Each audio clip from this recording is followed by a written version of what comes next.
পাহাড়ে হয়তো বৃষ্টিতে অনেক সমস্যা, স্কুটি নিয়ে বেরিয়ে আমরা বিভিন্ন অভিজ্ঞতার মাধ্যমে অনেক সমস্যা ফেস করলাম, তবুও বাড়ি ফিরতে মন চায় না। স্পেশালি কলকাতায় আরোই মন চায় না, আমার তো চায় না।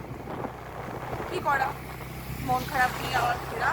মন খারাপ না, অনেক সুন্দর স্মৃতি, অনেক অভিজ্ঞতা, অনেক নতুন নতুন জীবন। যারা মানে পাহাড়ে, আমরা যারা সমতলে বাস করি, কলকাতাবাসী আমরা, তারা পাহাড়ে স্কুটি চালানো, বাইক চালানো চট করে বোধহয় সবাই কমফোর্টেবল হয় না।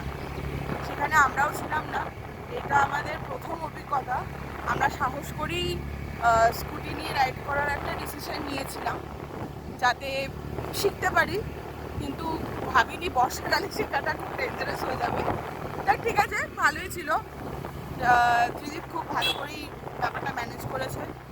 ওকে একটা সাবাস, ওকে একটা সাবাস, সবাই সাবাস, খুব সাবাস। যাই হোক, কিছু তাও সুন্দর মুহূর্ত ক্যাপচার করছি। লাস্ট ভিডিও এটা, মানে লাস্ট মিনস আমার পাহাড়ে এই মোমেন্টে বাড়ি ফেরাতে এটা লাস্ট ভিডিও।